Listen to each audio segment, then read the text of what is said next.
I offered my stepson to taste it, and he was shocked. I never thought something so small, so innocent, could lead to this. One moment, I was just living, existing, going through the motions. And then everything changed. It happened so fast. A simple moment. A single decision. And now, I can't take it back. I keep replaying it in my head. Was there a way to stop it? Could I have avoided it? Or was it always going to happen, no matter what I did? It started like any other evening. I was in the kitchen, making dinner. The same routine. The same quiet house. The same empty conversations with my husband. The same feeling that I was just there. Like a ghost. Then, he walked in. I don't know if it was the way he looked at me that night, or if I was just so desperate to be seen. But in that moment, I wasn't invisible anymore. It was just a small thing. A taste. A bite of food. That's all it was. But the way he reacted, the way his eyes met mine, like he was seeing me for the first time, it did something to me. I felt it. And so did he. I wish I could say that was the end of it. That I brushed it off. That it never crossed my mind again. But that night, lying next to my husband, I wasn't thinking about him. I was thinking about my stepson. I know how it sounds. But before you judge me, just listen. Because if it could happen to me, maybe, just maybe, it could happen to anyone. If you love shocking real-life confessions and stories that make you question everything, make sure to subscribe to Shocking Infidelity Saga. Hit that notification bell, because trust me, you do not want to miss what happens next. I've been married to Jeff for 12 years. 12 long, quiet, predictable years. I used to think that was a good thing. That stability meant love. That routine meant security. But over time, something shifted. Or maybe it faded. Maybe it was never there to begin with. Jeff used to look at me like I was the most beautiful thing in the world. Now, he barely looks at me at all. He comes home late, distracted. Drops his keys on the counter, mumbles something about work, and disappears into his office. Some nights, I don't even hear him come to bed. Some mornings, he's gone before I wake up. When he is home, we speak in short, dull exchanges, necessary words, nothing more. I make dinner, and he eats it without tasting it. I talk, and he nods without listening. I could stand right in front of him, say his name, touch his arm, and still, he wouldn't see me. I don't know when I stopped trying. Maybe it was the nights I spent alone in bed, staring at the ceiling, feeling the space between us stretch wider and wider. Maybe it was the way my body ached for warmth, for connection, for anything that reminded me I was still here. Still alive. I love my home, or at least I used to. It's beautiful, comfortable, the kind of house people dream of. But inside, it feels empty. A hollow shell of something that once had meaning. The walls echo with silence, and every room reminds me of the loneliness I don't say out loud. Then Brian came home. Brian is Jeff's son from his first marriage. He's 22 now, home for the summer. He's always been polite but distant. We were never close, and I never tried to push it. He had his mother. I was just his father's wife.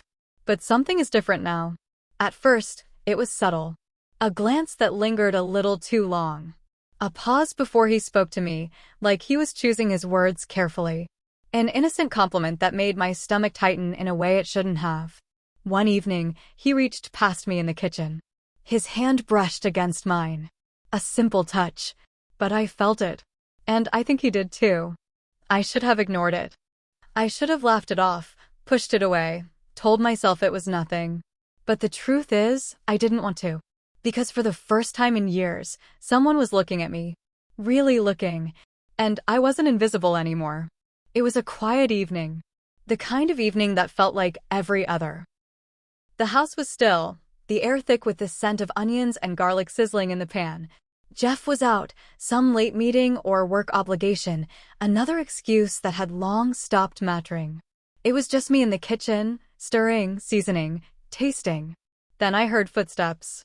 I turned, half expecting Jeff, but it was Brian. He stood in the doorway, watching me. "Smells good," he said.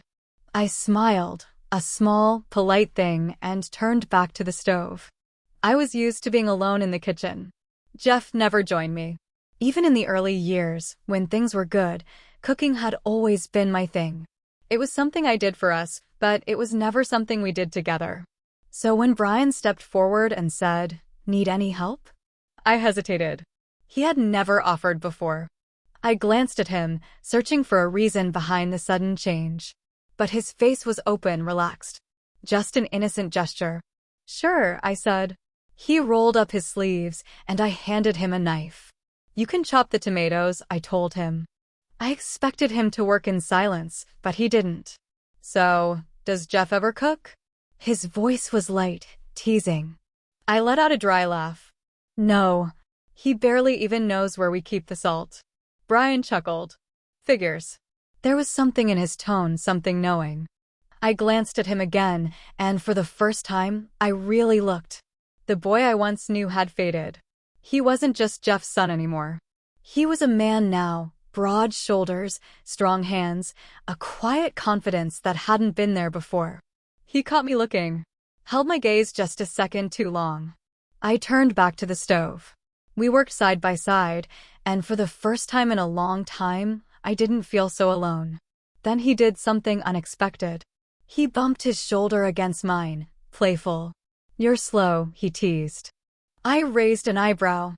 "Excuse me?" He grinned, nodding at the tomatoes. "Took you 5 minutes to cut those. I'd be done in 2. I scoffed. "Oh, really?" "Yeah," he said, smirking.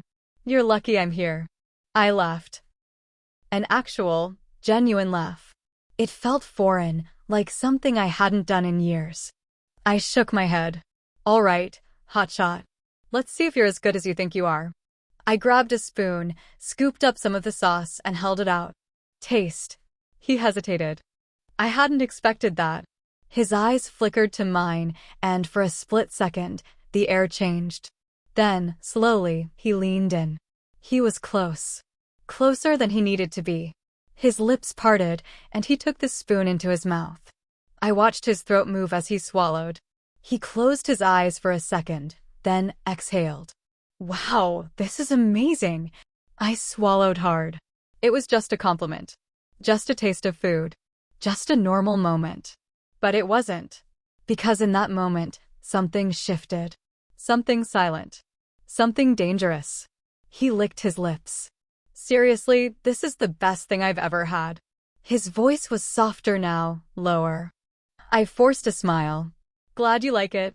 He didn't move. Neither did I. For a moment, we just stood there, the kitchen quiet except for the faint simmering of the sauce on the stove. Then, finally, he stepped back. I turned away, pretending to be busy, stirring the pot even though it didn't need stirring. I told myself it was nothing. But deep down, I knew better. It was nothing. That's what I told myself. Just a moment. A harmless exchange. A taste of food. That's all it was. But then why did my heart race when he leaned in?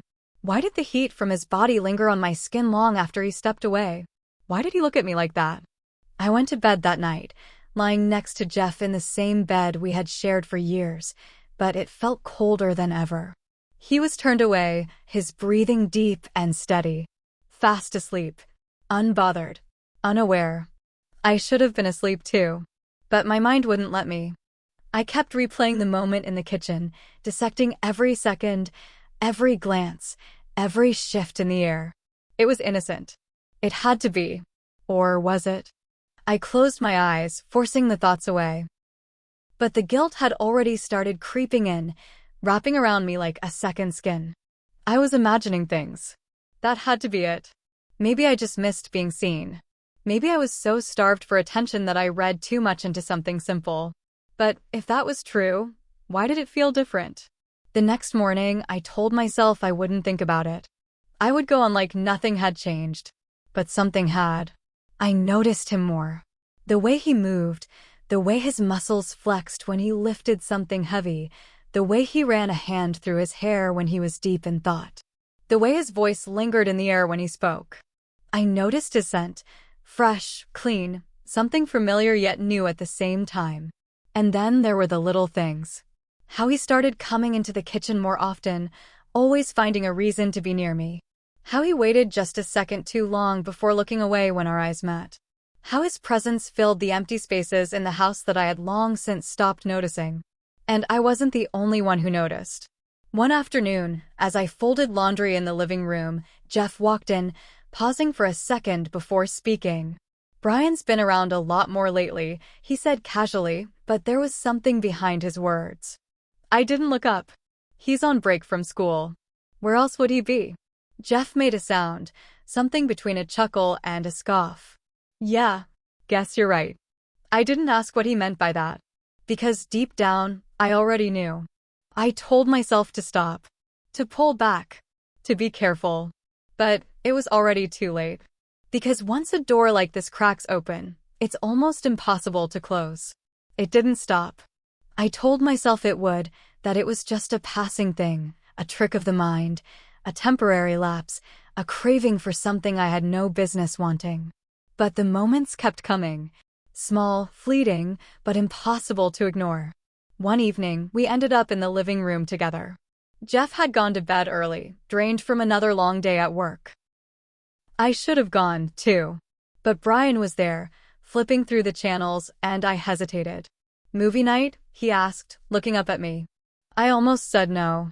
Almost walked away. But I didn't. "Sure," I said, my voice softer than I intended. He scrolled for a while before settling on something. A romance. A slow, intimate kind of film. I could have said something, suggested something else. But I didn't. The lights were dim. The couch was wide, but we sat close. Not touching, but close enough to feel each other's presence. I tried to focus on the movie, on the actors, on anything but the fact that Brian was sitting right there, that I could hear his breathing, that if I moved even slightly, my leg would brush against his. At one point, I shifted, adjusting my position, and his hand landed on my back. A light touch. A nothing touch. But he didn't move it right away. I felt his fingers, the warmth of his palm. A second passed. Then another. Then, slowly, he pulled away. I should have exhaled in relief. Instead, I felt a pang of something else. And I hated myself for it. The next day, at dinner, Jeff barely looked at me. He scrolled through his phone, uninterested, distracted. I made a comment about a house project we had talked about, and he barely acknowledged it. Then Brian spoke up. "That actually sounds like a great idea." Jeff glanced up. Brian leaned forward. The living room. She was saying how a fresh coat of paint might brighten it up. "I think she's right. It could really make the space feel new again." Jeff looked at me, as if registering my words for the first time. "Oh, yeah, I guess." He went back to his phone. I looked at Brian. His eyes met mine. There was something in them. A quiet understanding. A message I wasn't sure I was ready to receive. After that, things changed. We started talking more. Not just surface-level small talk, but real conversations. One afternoon, we sat outside, the sun beginning to dip below the horizon, and he asked me something that caught me off guard. "Are you happy?" I hesitated. "What do you mean?" He exhaled, looking out at the trees. "I mean, with him. With my dad." The question settled between us, heavy and unspoken. I should have lied. Should have said of course. Should have brushed it off, laughed, changed the subject. But I didn't. Instead, I said the only thing I could say. "I don't know." And that was the moment I realized how far I had already fallen. Because I wasn't just noticing him anymore. I was thinking about him when he wasn't there. At night, when I lay in bed, I wasn't replaying old memories with my husband. I was replaying new ones with Brian. The way he looked at me when he thought I wasn't watching. The way he leaned in when I spoke, as if every word mattered. The way he made me feel like I was someone worth listening to, worth noticing. And no matter how much I told myself to stop, I didn't want to. It was late. The kind of late where the whole house feels different, where everything is quieter, slower, heavier. Jeff had gone to bed hours ago, his side of the house swallowed in darkness. I should have been asleep too. But I wasn't. I was standing in the kitchen, the soft hum of the refrigerator the only sound, staring at the glow of the dim overhead light. My hands moved without thinking, reaching for something, anything. a glass of water, a leftover piece of fruit, something to fill the emptiness in my chest. Then I heard footsteps. I didn't have to turn around. I already knew. Brian. He stepped inside, his presence settling into the space between us. He didn't say anything right away, just walked over to the counter and leaned against it, watching me. Couldn't sleep? I asked, keeping my voice light. He shook his head. Guess not. Silence stretched between us, but it wasn't uncomfortable. It never was. If anything, it felt like the only kind of silence I didn't mind anymore. He moved closer, opening the fridge. Anything good in here? I smiled, shaking my head. Doubt it. I was just staring at it too. He pulled out a leftover piece of cake, set it on the counter, and grabbed 2 forks. Without a word, he slid one toward me. I hesitated. Just for a second. Then I took it. We stood there, side by side, eating in the kind of quiet that only happens when 2 people don't need words to fill the space between them. Then, out of nowhere, he sighed. A heavy, weighted kind of sigh. I glanced at him. What? He shook his head. It's nothing. But I knew better. Brian. My voice was soft, coaxing. Tell me. His grip tightened around the fork. Then, finally, he spoke. Sometimes I feel like I don't belong here. His voice was quiet, almost too quiet, like he wasn't sure if he was supposed to say it out loud. I felt something twist inside me. You do, I said, the words coming fast, too fast. Of course you do. He let out a small, breathless laugh, but there was no humor in it. Do I? I opened my mouth to argue, to tell him he was wrong, but he kept going. My dad barely notices I'm here. He never asks about school, never asks what I want. It's like I'm just there. But not really. Not enough to matter. I swallowed hard. I knew that feeling. Too well. You matter, I said. He turned to me then, and when his eyes met mine, I felt something shift. Something raw. Something real. I reached out before I could stop myself, my fingers brushing over his hand. Just a touch. Just for a second. But I felt the way he tensed. The way his breathing changed. The way the air between us thickened, charged with something I couldn't name. Neither of us moved. Neither of us spoke. We just stood there, in the dim glow of the kitchen, the silence pulsing between us, every unspoken word screaming in the space that separated us. It would have happened then. I know it would have. If the door hadn't opened. A sharp creak. A shift in the air. And then Jeff. Standing there. Watching. His eyes moved between us, his expression unreadable. He didn't say a word. He didn't have to. Jeff didn't say anything that night. Not one word. He just stood there in the doorway, his eyes moving between me and Brian, his expression blank. But the silence said something. Then, without a word, he turned and walked away. The door to our bedroom closed softly. No slam. No confrontation. Just a quiet, deliberate close. And somehow, that was worse. Brian exhaled. A shaky breath, his fingers flexing like he wasn't sure what to do with them. He didn't look at me. I wanted to say something. I should have said something. But I didn't. Because I didn't know what to say. So I turned, grabbed the plate, and put it in the sink, acting like nothing had happened. Like my hands weren't shaking. Like my heartbeat wasn't pounding in my ears. When I finally looked back, Brian was gone. The next morning, everything felt wrong. I walked into the kitchen, expecting things to be normal. Expecting Brian to be there, moving through the space like he had for the past few weeks. But he wasn't. His keys were gone. His shoes weren't by the door. Jeff sat at the kitchen table, sipping his coffee, his eyes locked on his phone like nothing was out of the ordinary. I cleared my throat. Where's Brian? Jeff didn't look up. Left early.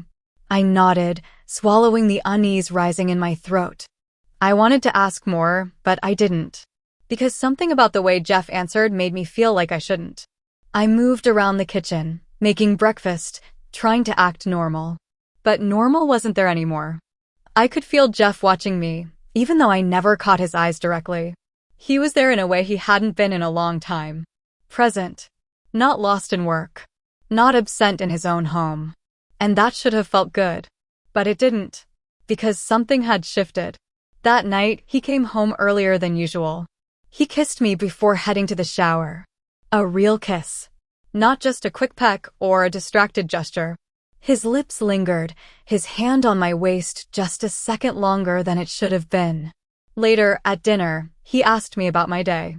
It had been months since he had done that. He looked at me when I spoke. He nodded like he was listening. Like he saw me. And I hated that I questioned why. I hated that instead of feeling warmth, I felt something closer to suspicion. Because why now? Why was he suddenly paying attention? Had he noticed something? Had he felt something shift? Or worse, had he already known? Brian barely spoke to me after that night. The way he moved around the house changed. He wasn't cold, not exactly. But he was distant. Careful. Like he was trying to erase whatever had almost happened.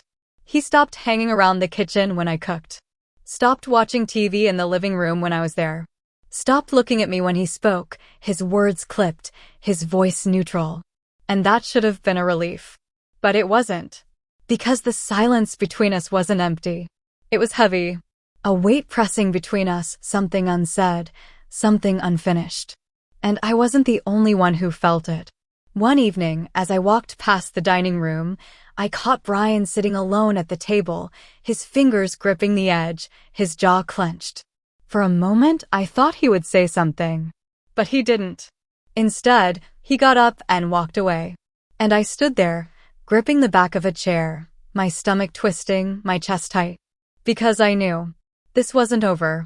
Not yet. Was it really just a harmless moment? Or had I already crossed the line long before that night? I kept asking myself that question, over and over, as the days stretched on, as the silence between me and Brian grew deeper, as Jeff's sudden attentiveness lingered like an unanswered question. I wanted to believe I hadn't done anything wrong. That I hadn't done anything at all. But guilt doesn't lie. And neither does desire. The truth was, I had felt something shift long before that moment in the kitchen. It wasn't about a midnight snack, or the way our hands brushed, or the charged silence that had settled between us. It was about everything that led up to it. The long, empty years. The feeling of being unseen. The loneliness that had crept into my bones, so familiar that I had stopped noticing it until someone else did. Until he did. And now I couldn't unfeel it. I had spent so much time blaming Jeff for the distance between us. And maybe I wasn't wrong. Maybe he had pulled away first. Maybe he had stopped looking at me long before I stopped looking back. But does neglect justify temptation? Does being invisible excuse the fact that I had let someone else make me feel real? Or had I become the villain in my own story? I wanted to hate myself. I should have hated myself. But the truth was, I didn't just feel guilt. I felt something else too. Something raw. Something terrifying. Something I hadn't felt in a long, long time. I felt alive. And that scared me more than anything. Because the real betrayal wasn't what had almost happened that night. The real betrayal had started long before that. It had started the moment I stopped reaching for my husband. The moment I stopped hoping he would reach for me. The moment I let the silence take over. But even knowing that, even understanding it, didn't erase the ache inside me. Because understanding why you want something doesn't make you stop wanting it. And no matter how much I told myself to let it go, to forget, to move forward, I knew this wasn't over. Not yet. Have you ever felt so lonely that you found yourself looking for comfort in the most unexpected places? Have you ever craved something, not just love, not just attention, but the simple feeling of being seen? What would you have done in my place? Would you have walked away the moment you felt something shift? Or would you have let it linger, just for a little longer, just enough to remember what it felt like to be wanted? I keep asking myself where the real betrayal began. Was it that night in the kitchen? Or was it years before, in all the moments Jeff looked right through me, in all the nights I lay beside him, feeling miles apart? Because infidelity isn't always physical. Sometimes, the emotional betrayals cut even deeper. Sometimes it starts in the quiet spaces, in the long silences, in the small, stolen moments that seem harmless until they're not. And once that line is blurred, once you start wanting something you shouldn't, once you realize that someone else makes you feel something you thought you'd lost forever, how do you stop? How do you go back? Maybe you don't. Maybe you just learn to live with the choices you almost made. But if there's one thing I've learned, it's this: loneliness can make us do things we never thought possible. Don't ignore the cracks before they break everything. If you've ever been in a situation like this, or if you have thoughts about my story, share them in the comments. I want to hear from you. And if you want more shocking real-life confessions, make sure to subscribe to Shocking Infidelity Saga and turn on notifications. Because trust me, this is only the beginning.